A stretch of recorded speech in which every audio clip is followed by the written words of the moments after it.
Hi guys, Nifty weekly update में आप लोग का बहुत बहुत स्वागत है। इस वीडियो के अंदर हम निफ्टी देखेंगे कि किस तरीके से चल रहा है, क्या कर रहा है, बैंक निफ्टी क्या कर रहा है। मैं आपको लेकिन ये एक चीज़ बताना चाहूँगा कि कहीं ना कहीं हमें वो बड़ी दिक्कत नहीं दिख रही।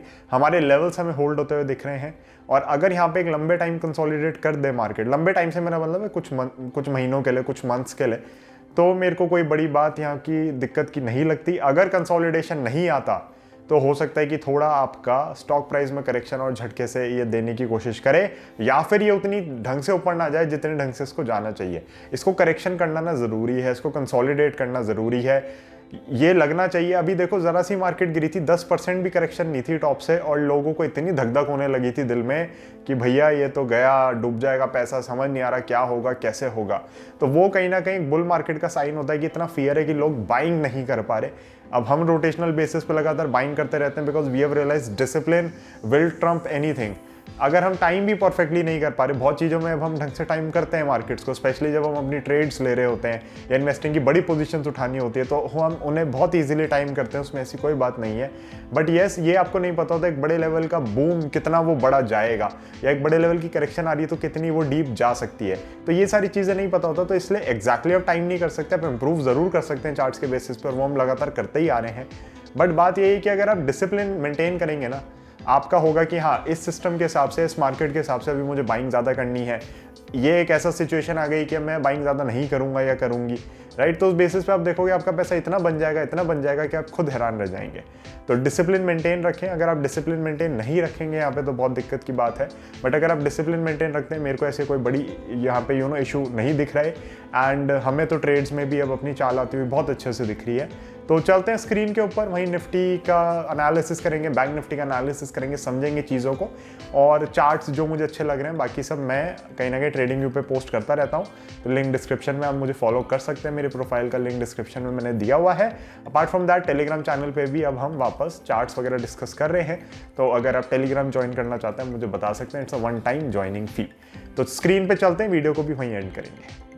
तो गाइज हम आ चुके हैं निफ्टी के चार्ट के ऊपर। निफ्टी वीकली अपडेट में अपने आप देख सकते हैं कि निफ्टी कैसे होल्ड कर रहा है, डोजीज मार रहा है, अच्छी कैंडल्स नहीं है, बट ये लेवल्स आपके होल्ड होने चाहिए। ये काफ़ी डिसाइसिव लेवल है हमारा, और ये लेवल तो बिल्कुल ऐसा ही किया गया तो भैया हम भी सोचेंगे कि इन्वेस्टिंग में भी क्या करना चाहिए हमें इस समय, राइट। तो इन्वेस्टिंग में वैसे मैं कभी भी छेड़ाछानी नहीं करता, बट ये लेवल बहुत नीचे है, तो ये लेवल मुझे नहीं लग रहा आना चाहिए। I think this was the maximum, जो होना था हो गया है, या अब इस रेंज में अटक जाना चाहिए निफ्टी, इसलिए हमने रेंज बना रखी है। और आप देख सकते हैं हम कब से इसको डिस्कस कर रहे हैं।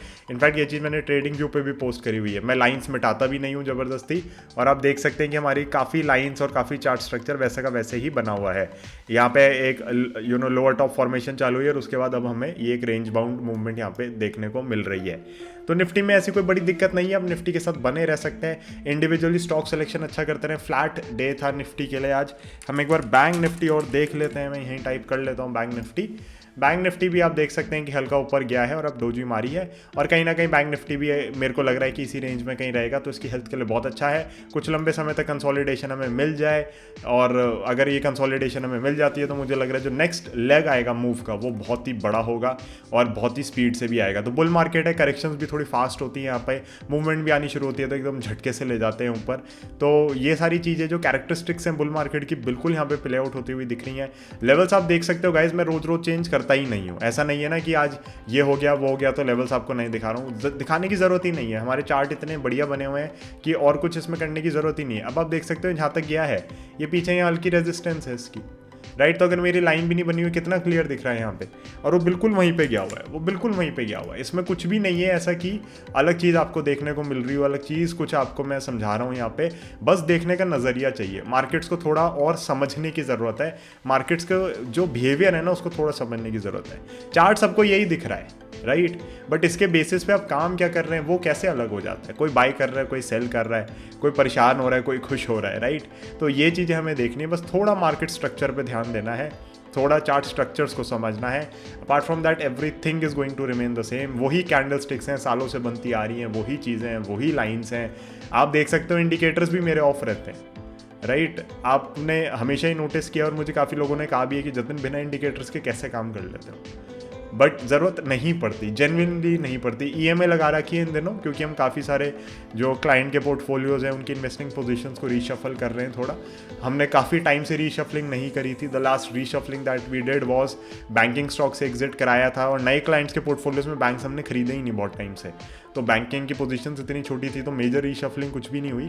Now we are doing it, क्योंकि हमें लगता है 18 महीने की पार्टी ओवर हो गई है, तो अब अपना थोड़ा कंसोलिडेट कर दो पोर्टफोलियो, रिस्क मैनेज थोड़ा और बेटर कर लो। तो इसलिए 200 ईएमआई आपको यहाँ दिख रही है कि मैं अलग अलग चार्ट सर्च करूँगा, 200 ईएमआई एक्टिवेट करके देख लूँ कि कौन सा कहाँ पे है। अपार्ट फ्रॉम दैट रिक्वायरमेंट ही नहीं लगती। येस, मूविंग एवरेजेस को हम यूज़ करते हैं। एडवांस टीए का मैं कोर्स आप लोगों के लिए लेके आ रहा हूँ। अगर कोई इंटरेस्टेड है इन्वेस्टिंग के लिए कैसे बेटर यूटिलाइज करना है इन चीज़ों को, वो मैं आपको सिखाऊंगा। बट आप देख सकते हैं क्या इससे मेरा काम हो रहा है, क्या इससे मुझे समझ आ रहा है। मुझे सब कुछ समझ आ रहा है, तो फिर मेरे को ज़बरदस्ती चीज़ें यहाँ करने की ज़रूरत नहीं है।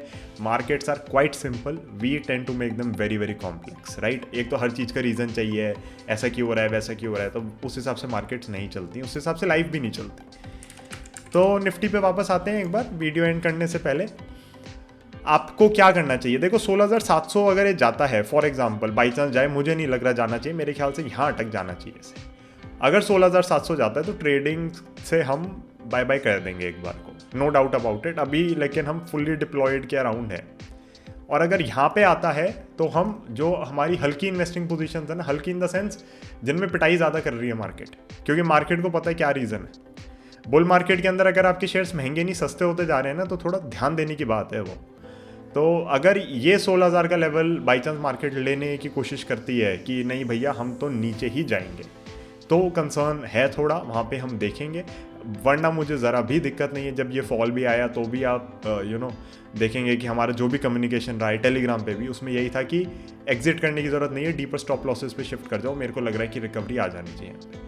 तो एग्जैक्टली जो चीज़ टेलीग्राम पे बताई जाती है, टेलीग्राम पे यस कंटेंट थोड़ा फास्ट आता है, एक्सक्लूसिव होता है थोड़ा, वही चीज़ लेकिन यहाँ पे बताई जाती है। ऐसा नहीं है कि मैं चीज़ें बदल रहा हूँ या व्यूज़ अपने बदल रहा हूँ बार बार। जो चीज़ एक जने से कही जाएगी वो दूसरे से कही जाएगी, क्योंकि मेरा खुद का पैसा सारा मार्केट में लगा हुआ है। तो वो कहीं ना कहीं मेरा आपसे प्रॉमिस है कि वो डिफरेंस आपको यहाँ पे हमेशा ही दिखेगा, और मैं अपनी तरफ से अपना बेस्ट एनालिसिस करके ही दूंगा। सो निफ्टी में कोई ऐसे घबराने की बात नहीं है, अपना बने रहें। यहाँ पे क्या है कि ये लोअर टॉप और मार सकता है, तो ये क्वेश्चन आपके मन में उठना चाहिए, अगर नहीं उठा है। आप देख सकते हैं एक लोअर टॉप, दो लोअर टॉप, क्या ये तीसरा यहाँ पे लोअर टॉप बन सकता है, उसके चांसेस हैं। तभी हमने 16,700 का लेवल लिया हुआ है, उसके चांसेस हैं। ऐसे क्वेश्चंस आपके मन में बिल्कुल आने चाहिए कि क्या ये यहाँ से टच करके चला जाए, हो सकता है यहीं से रिवर्स हो जाए, बिल्कुल हो सकता है, उसके बहुत हाई चांसेस हैं। इसलिए हम बहुत केयरफुल होकर चल रहे हैं। बट ट्रेडिंग में अभी हमें अपने स्टॉक्स अच्छे लग रहे हैं। इनफैक्ट जो ब्रॉन्ज मेंबर्स के पास इस बार चार्ट गया है, वो तो हम कुछ महीने से खरीद के बैठे हैं और उसने फिर ब्रेकआउट मारा है। तो जो कल ब्रॉन्ज मेंबर्स के लिए चार्ट गया, अलग ही लेवल का चार्ट है, मैं बता रहा हूँ आपको। और मतलब अगर आप ब्रॉन्ज मेंबरशिप एक्टिवेट करते हो तो आप ये चीज़ें एंजॉय कर सकते हो एक्स्ट्रा जो वहाँ पे आती हैं। और एनीवे जो चार्ट ऑफ द वीक में दिए वो तो बहुत ही शानदार ब्रेकआउट है उसमें भी। तो कोई घबराने की बात नहीं, कोई दिक्कत की बात नहीं, समझ के काम करें, अपनी समझ से काम करें, और थोड़ा एनालिसिस ढंग से करें यहाँ पे। और yes, I think that is it. मतलब और कुछ ऐसा है नहीं देखने को। एक लॉन्ग टर्म की हमारी ट्रेंड लाइन ज़रूर थी निफ्टी की, जो बिल्कुल डेसिमेट हो गई थी रिसेंटली, राइट, आपको दिख रही होगी ये, तो मेरे को इसकी ज़रूरत नहीं लगती अब। तो वो ज़रूर गई है। अगर वो रिक्लेम करता है निफ्टी या उस पर रेजिस्टेंस दिखाता है तो हम उसको डिस्कस करेंगे, बट अभी मुझे लग रहा है उसका रोल नहीं है यहाँ पे। निफ्टी को मूड नहीं है उससे बात करने का या उसके पास जाके फ्लर्ट करने का वापस। तो let us see how things shape up, उसी हिसाब से आपको कंटेंट में अपडेशन मिलती रहेगी। Thank you so much for staying connected, thank you so much for being part of the bull of Dalal street channel. मैं आप लोगों से मिलता हूँ बहुत जल्द कल एप्पल इंडिया के स्टॉक एनालिसिस के साथ। तो बाय बाय, जय हिंद।